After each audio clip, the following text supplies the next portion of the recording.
and why you shouldn't beat yourself up if you don't know how to do it yet. Feeling guilt about being unable to share your accomplishments is a total waste of time. With the 3-part formula I'm about to share, you'll have a place to start and plenty of examples to help you see what's possible. By the end of this section, you'll have a new perception and understanding of what it means to brag better. Chapter 1. The B word.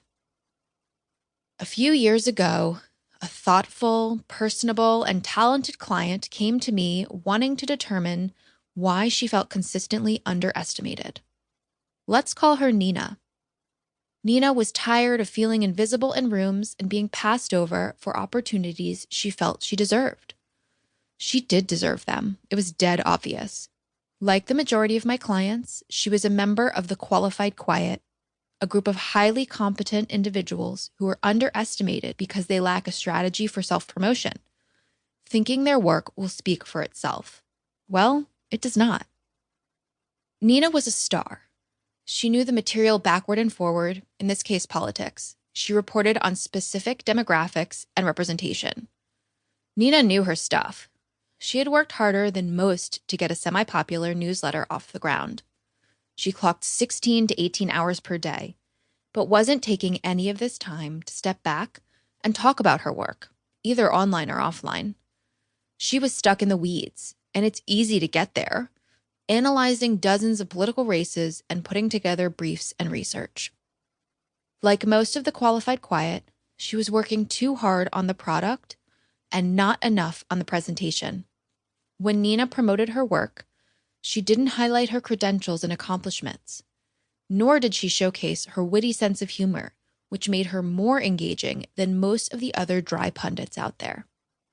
Nina made the mistake of focusing only on the work she produced, not realizing her assets included her personality. She also had a star quality about her, one that is difficult to describe, but you know it when you see it. At the time that Nina came to me, she was struggling to get on TV. She had done some past appearances, but she wanted to be a more familiar face, someone who viewers cared about. For Nina, TV made sense as a next step to sharing her knowledge, not only to grow her newsletter, but also to cement her status as a political authority. And the idea of shaking up the boring panels we're used to seeing on TV was appealing too. I knew Nina was capable of it. I don't often say that because TV is the hardest form of media to secure and on which to perform well.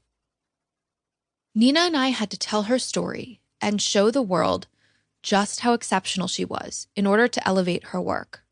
Our time together focused on maintaining her already outstanding newsletter and also creating a focused and thorough personal website.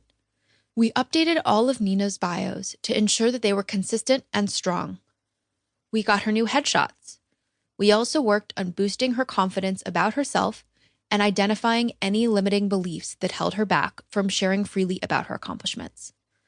Nina wanted to be a star, so she had to think and act like one. As we did this tactical work, I started to badger TV producers about using Nina as an expert. It's notoriously hard to break into TV, as television appearances are fickle, easily canceled, moved, or bumped. Most people aren't going to be good on television, and a booker who secures the talent rarely takes a chance on an unknown. However, I had to get Nina into the rotation. I sent Nina on trips to New York and told bookers we would be in the area and available for television. I mean, technically we would be, because I had her travel there, a tactic I still use with a big cheese I want to meet. It only takes a flight or a train to be in the area. I know producers are more likely to book someone who is local. So I made her local. We started getting traction, but it was slow going. Nina smiled her way through junior appearances, including one panel with 5 people in the audience. One of the reasons why it was easy to promote Nina was that she had unambiguous goals. She knew her audience, her desired medium, and her message. She knew exactly where she wanted to be. She wanted to be a television commentator, and she knew specifically which shows she wanted to book and that her audience was interested in politics.